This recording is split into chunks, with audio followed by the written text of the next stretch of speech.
Hi everyone. இப்போ நான் வந்து உங்களுக்கு 3 வீடியோ காட்டுறேன். அந்த 3த்துலையுமே காமனான விஷயம் என்ன அப்படிங்கிறத மட்டும் சொல்லுங்கள். Bonos, who's the best player in the world ever?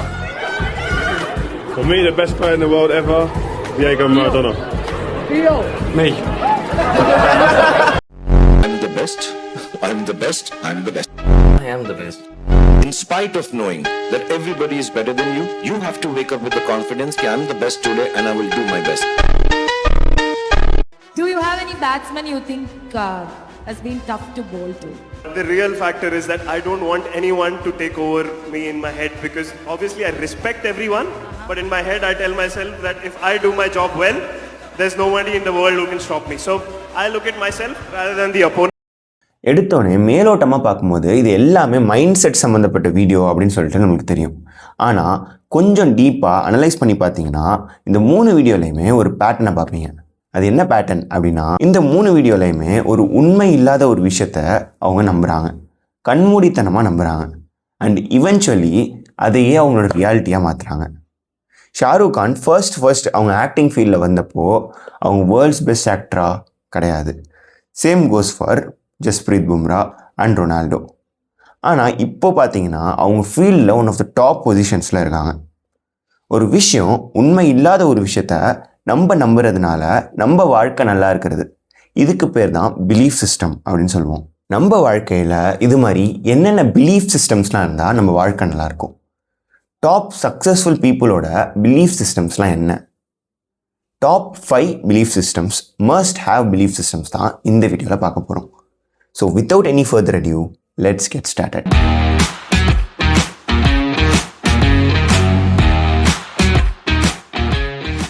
Belief number 1, this universe is a wish granting machine. இது உண்மையா?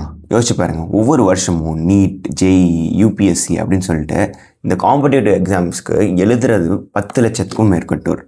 ஆனால் அதில் சீட்ஸோ வேகன்சியோ கிடைக்கிறதுங்கிறது ரொம்ப கம்மி, ஒரு 10% கூட இருக்காது.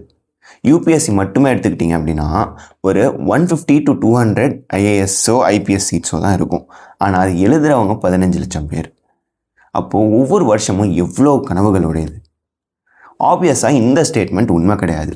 ஆனால் இந்த ஸ்டேட்மெண்ட்டை நீங்கள் ஆழ் மனசில் நம்புனீங்க அப்படின்னா உங்களால் என்ன வேணாலும் அச்சீவ் பண்ண முடியும் அப்படிங்கிற ஒரு மைண்ட் செட் வரும். அந்த மைண்ட் செட்டுங்கிறது செம்ம பவர்ஃபுல். இதே லைனில் விஜய் சேதுபதி ஒரு விஷயத்த சொல்லியிருப்பார். ஒரு விஷயம் உனக்கு கிடைக்கல அப்படின்னா அது உனக்கு கிடைக்காது அப்படிங்கிறதுக்கு இல்லை, அது கிடைக்கிறதுக்கான கரெக்டான இடத்துல கரெக்டான மாதிரி நீ எஃபர்ட் போடல அப்படிங்கிறது. ஸோ நம்ம எஃபர்ட் போடுறது மட்டும் முக்கியம் கிடையாது, எந்த இடத்துல எப்படி எஃபர்ட் போடுறோம் அப்படிங்கிறது முக்கியம். So remember, this universe is a wish granting machine. If you are not achieving something, it means that you are not putting right effort in the right direction. Belief number 2, you are the captain of your ship.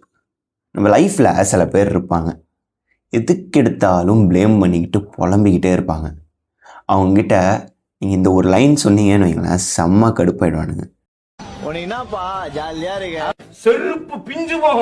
ஒரு computer எடுத்துக்கிட்டீங்க அப்படின்னு வைங்களேன், அதுக்கு ஒரு task கொடுத்தோம் அப்படின்னா அது 2 விஷயம் தான் பண்ணும். அதால் பண்ண முடியும் அப்படின்னா பண்ணும், இல்லைன்னா பண்ணாது. இதே தான் நம்ம வாழ்க்கையும். நம்ம லைஃப்பில் நம்மளுக்கு கண்ட்ரோலில் இல்லாத சில விஷயங்கள் இருக்குது, கண்ட்ரோலில் இருக்கிற சில விஷயங்கள் இருக்குது. நம்மளோட ஃபோக்கஸை ஒன்லி கண்ட்ரோலில் இருக்கிற விஷயங்களில் மட்டும் ஃபோக்கஸ் பண்ணால் நம்மளுக்கு வந்து வேதனை, சோகம், இது எல்லாத்துக்குமே டைமே இருக்காது. Remember, you are the captain of your ship. You can move your life in the direction of your choice. Belief number 3, life is happening for me and not to me. இது புரிஞ்சுக்கிறதுக்கு ஒரு குட்டி கதை எடுத்துப்போம். விக்டர் ஃப்ராங்கல் அப்படின்னு சொல்லிட்டு ஒருத்தர் World War II டைமில் இருந்தார். அப்போது நாசிஸ் எல்லாமே ஒரு ப்ரிசன் கேம்பில் போட்டு அவங்கள வந்து சாவர வரைக்கும் வேலை வாங்கிட்டு இருந்தாங்க. அந்த ஒரு கேம்பில் இவர் மாட்டிக்கிட்டார். யூஸ்வலாக அந்த கேம்ப் போனால் அந்த கேம்ப்லேருந்து வெளில வர முடியாது. அவங்க வேலை வாங்குவாங்க, வேலை வாங்கி வேலை பண்ணலைன்னா சாவடிச்சிருவாங்க, வேலை பண்ணாலுமே வேலை பண்ணுற வரைக்கும் வேலை பண்ணிட்டு அதுக்கப்புறமா சாவடிச்சிருவாங்க. இப்படி இருக்கிற ஒரு சுச்சுவேஷனில் அந்த மனுஷன் அந்த கேம்பை ஃபுல்லாக வித்ஸ்டாண்ட் பண்ணி கடைசியில் உசுரோடு வெளில வந்திருக்காரு. அவர் வெளில வந்ததுக்கப்புறமா ஒரு புக்கை எழுதுறாரு. அந்த புக்கு தான் வந்து மேன் சர்ச் ஆஃப் மீனிங். இந்த புக்கை வந்து நீங்கள் எல்லாருமே கேள்விப்பட்டிருப்பீங்க. வெளில வந்ததுக்கப்புறமா அவரோட புக்கில் ஒரு விஷயம் சொல்கிறாரு. A man can withstand any how if he has a strong why. ஒரு ஸ்ட்ராங்கான பர்பஸ் இருக்குது அப்படின்னா அவன் வந்து எவ்வளோ பெரிய விஷயமானாலும் அவனால வித்ஸ்டாண்ட் பண்ண முடியும் அப்படின்னு சொல்லிட்டு.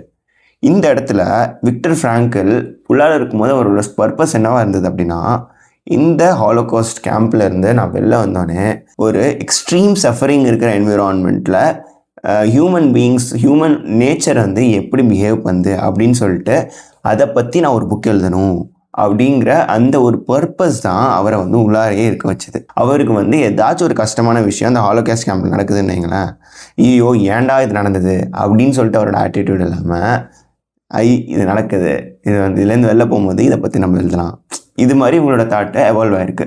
ஸோ ஒரு ப்ரெடேட்டர் மைண்ட் செட் வந்திருக்கு அவருக்கு. ஒரு ப்ரே மைண்ட் செட்லேருந்து ஒரு ப்ரெடேட்டர் மைண்ட் செட் வந்திருக்கு. இதுதான் life is happening for me to and not to me.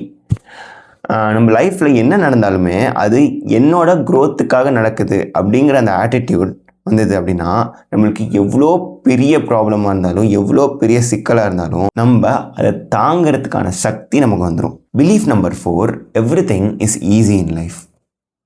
உண்மையிலே பார்த்தா வாழ்க்கை ரொம்ப ஈஸியாக, ஒவ்வொருத்தவங்களுக்கும் எவ்வளோ ப்ராப்ளம்ஸ் எவ்வளோ கஷ்டங்கள், நம்மளுக்கு வாழ்க்கையில் எல்லாமே ஈஸி அப்படின்னு சொல்லிட்டு ஒரு ஆட்டிடியூட் இருக்கும்போது நம்ம எந்த ஒரு புது ஃபீல்டு போகிறதுக்கும் தயங்க மாட்டோம்.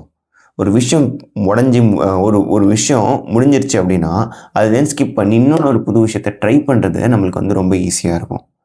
அது மட்டும் இல்லாமல் நம்மளுக்கு எவ்வளோ பெரிய ப்ராப்ளம் வந்தாலும் அதை ஈஸியாக சால்வ் பண்ணிடலாம் அப்படிங்கிற ஒரு நம்பிக்கை நமக்குள்ளார இருக்கும். Belief number 5, what ever happens is for the good.